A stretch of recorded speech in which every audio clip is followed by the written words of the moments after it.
welcome to the Deep Dive. This is the place we break down really complex founder philosophies and research into strategies you can actually use. And today, we're taking a huge shortcut. We're going straight into the mindset of, visionary founders and really smart investors. Yeah, we're skipping all the 1% incremental stuff. Yeah, totally. We're focusing on the big picture, how to get to that 10x disruption, find those ideas that nobody else agrees with, and then build an advantage that people just can't copy. That's the mission. We've pulled from a whole stack of sources, everything from, classic Silicon Valley playbooks, think Peter Thiel, all the way to these really tough market analysis frameworks and modern scaling tactics. So you're going to walk away from this with a full toolkit for creating real, lasting value. And the theme that really ties all of this together is pretty simple, actually. It's that success comes from deliberate planning. It's not luck. It's about being willing to move past what everyone else is thinking. Okay, so let's unpack that, the core philosophy. Where do these breakthrough ideas even come from? Well, the first thing our sources just throw out the window is this idea of a single aha moment. It's a lightning bolt of inspiration. Exactly. It's a myth. These game-changing concepts, they almost always come from persistence, from this intense personal curiosity, and most importantly, from solving a need the founder has actually felt themselves. So it's not about luck. Not at all. Thiel's model is really aggressive on this. He says success comes from deliberate planning, full stop. You can't think of yourself as like a lottery ticket. Right. You have to bet on what you can actually control. And that means having a real definitive plan for where your company is going. Okay, but that brings up this really interesting point about risk.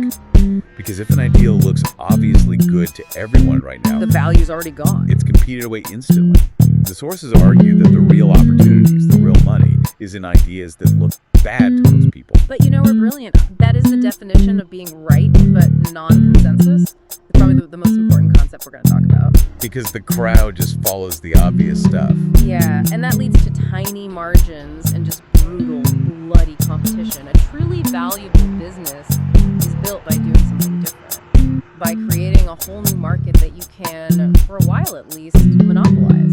So if you're solving a problem nobody else is even looking at, you get a monopoly by default. For a time, yes, which is why you need a plan. The sources frame this so well. First, a bad plan is better than no plan. Because standing still is death. Exactly. But then the really critical part is, it is better to risk boldness than triviality. And triviality is where 99% of businesses live. Right. Making something 5% faster or 1% cheaper, that's where all the competition is. That's a road to just becoming a commodity. So you shouldn't be trying to avoid mistakes. You should be trying to avoid being boring. That's the whole reframe. Yeah. Okay, so if the philosophy is boldness, then you need some frameworks to actually execute. And the first one is probably the most famous, the 10x rule. And this isn't just marketing speak. What does 10x mean in a practical sense? It means your solution has to be 10 times easier, or faster, or more productive. Just demonstrably 10 times better than whatever people are using now. Why so much better? Because if you're only 10% better, nobody's going to go through the hassle of switching. The friction is just too high. You haven't given them a big enough reason to change their habits. And the classic example of this is Amazon, right? Yeah. Back in the 90s. It's the perfect case study. I mean, it's hard to even imagine now, but it was just an online bookstore. So why was that 10x? Well, think about it. Before Amazon, if you wanted some obscure academic book, you might have to drive to 3 different stores, or wait weeks for a special order. A huge pain. A huge pain. Amazon overnight give you a library of tens of millions of books, not tens of thousands, and you could find that one obscure title with a 2-second search. That was a 10x improvement on access, on searchability, on convenience. It was a fundamentally different experience. It makes total sense. But a great product isn't everything. You have to talk about the timing question. Is now the right time for this? Oh, this is so critical. The idea of false starts. So many brilliant ideas fail just because they were too early. The market wasn't ready. Or the tech wasn't ready, or the audience wasn't there yet. It wasn't bad execution, it was just bad timing. Is there a good example of an idea that failed and then succeeded? The Oculus Rift is a perfect one. I mean, people had been trying to make VR work for decades. It was always clunky, crazy expensive. Right. The first time Oculus tried to get funding, it just fizzled. The screens, the sensors, the processing power, it was all too slow, too expensive. But then a few years later, later. A few years later, all that component tech got way cheaper and way faster. They tried again on Kickstarter, and it just exploded. Okay. Led to a $2 billion sale to Meta. The only thing that changed was the timing. So the secret isn't just what you build, but when you build it. Precisely. And, for anyone listening who feels that pressure to invent something from nothing, there is another option: iteration. Taking something that already works and improving it. Yeah, taking a great idea and adding something really significant, a new feature, a different market, a new business model, that can be just as innovative. Okay, so we've got the philosophy, we've got the 10x framework. Yeah. But how do we actually find that non-competitive market? How do we find the white space? Right, so we're moving from the abstract idea to the concrete market. And the definition of white space is really specific here. It's not just an empty spot. So what is a high-value white space then? If you look at a high-stakes field like, say, pharmaceutical R&D, they have a really clear model. A true opportunity needs two things. First, a significant unmet need. Okay. And second, a visible path to durable, protected commercialization. What does that mean, protected commercialization? It means you can defend it. If you only have the unmet need, you're basically doing charity. But if you only have a way to make money but the need isn't that great, you're just in a crowded, low-margin business. So you need both. You have to look at it through two lenses then: intellectual property, the IP, and the actual customer need. And they have to be connected. The IP is all about durability. Let's say you find a huge need. Everyone needs this specific vitamin supplement, right? Great. That's a massive unmet need. But if you can't protect your formula or your brand or your process, if anyone can copy you tomorrow, then you haven't found a durable white space. It has to be hard for others to get in. You see this in consumer goods all the time. Yeah. Companies find these tiny specific gaps and just dominate them. Totally. Things like collagen-infused prebiotic sodas, or solid shampoo bars for travel. Or even that strawberry-flavored keto-friendly whipped cream I saw. Exactly. They're hitting a very specific need for a very specific group and building a brand moat around it. And this is why that external objective analysis is so important, right? To fight our own internal biases. It's the only way, because organizations are full of these traps. There's the sunk cost fallacy, for one. Or you keep pouring money into a failing project just because you've already spent so much. Right. Or there's champion bias, where one influential person inside the company pushes their pet project, even if the data says it's a bad idea. You're just emotionally invested at that point. Precisely. And if you fail because of those internal mistakes, the sources call that a type I error. Good competitive analysis, that truth-seeking culture, helps you avoid those very costly errors. So to start that analysis, you need clear objectives. We've all heard the SMART acronym, but what does it mean here? It's crucial.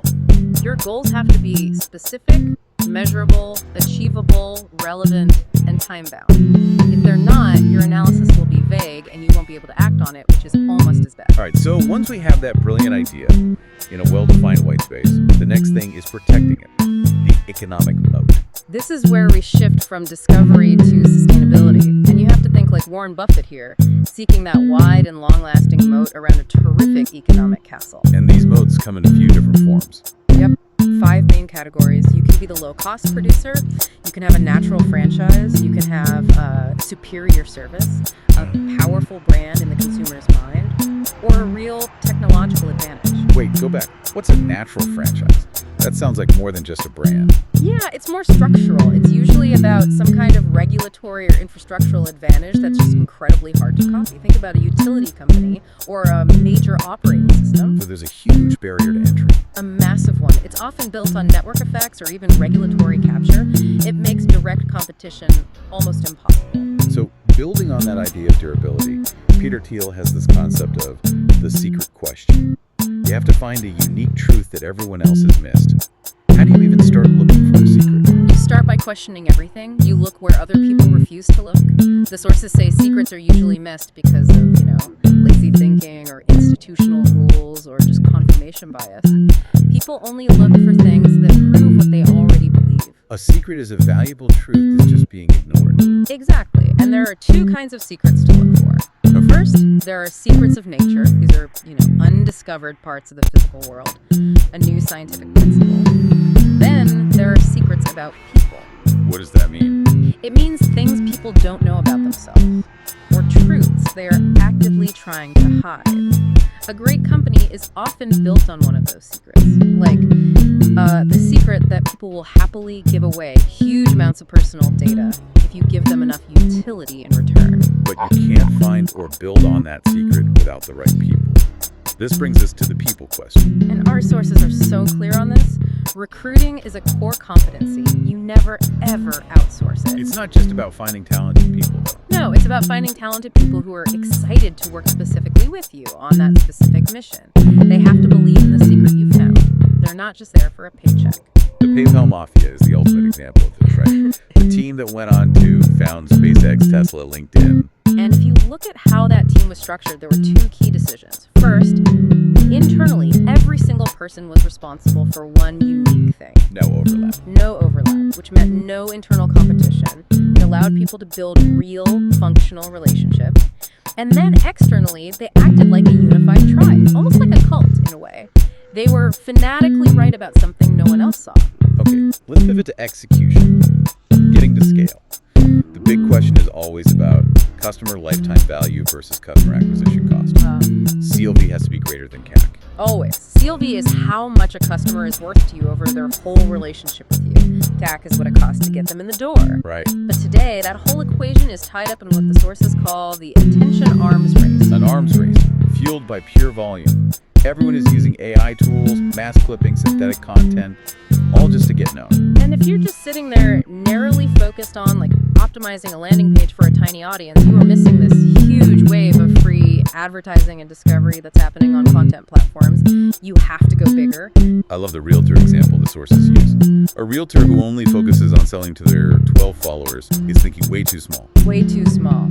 The advice is to focus on becoming more known across the entire industry, so that when anyone is finally ready to buy a house, you're the first person they think of. You build the brand equity first. And to do that, you need volume. Quantity breeds quality. Seriously, it's often the 50th or 100th or even 200th video that goes viral and puts you on the map.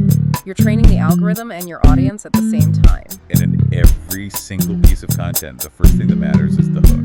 It's the only thing that matters at first. That pattern interrupt, that spark of curiosity in the first 3 seconds, that's the whole game. And one last crucial detail on audience.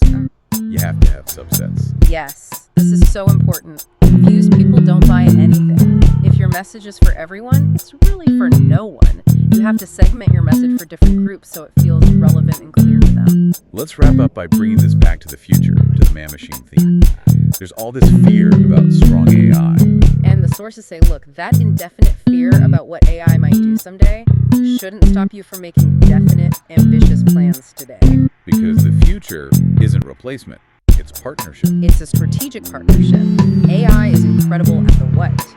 It can process huge amounts of data, find patterns, optimize things at a scale no human can. But it can't do the so what. Exactly. That's where the human analyst comes in. We provide the wisdom, the strategic interpretation, the ability to see the subtle signals that the AI misses. The most valuable businesses are going to be the ones that combine man and machine.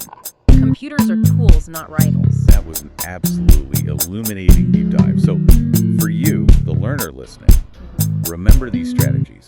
Be non-consensus on purpose. Aim for that true 10x leap. Define your white space by balancing need and durability. And then protect it with a real moat and a unique secret. And in this era, prioritize getting known. Build that brand attention before you worry about narrow conversions. Absolutely. And here's a final thought on that from the world of investing. Warren Buffett said that in some industries, like pharma, it's incredibly hard for a non-expert to pick the one winning company. Because the next breakthrough could come from anywhere. Exactly. So for the average person, the best strategy might not be to bet on one company, but to invest in the whole durable industry, because we'll always need some kind of medicine. If you're not sure about your product's moat, think about the durability of the human need you're solving. That brings it all full circle. So if computers are just tools, not rivals, the final question for you is this. What is the single hard problem that only you and the right team can solve together, using technology to do something that was impossible before? That's the assignment. Go find that secret, and we will catch you on the next deep dive.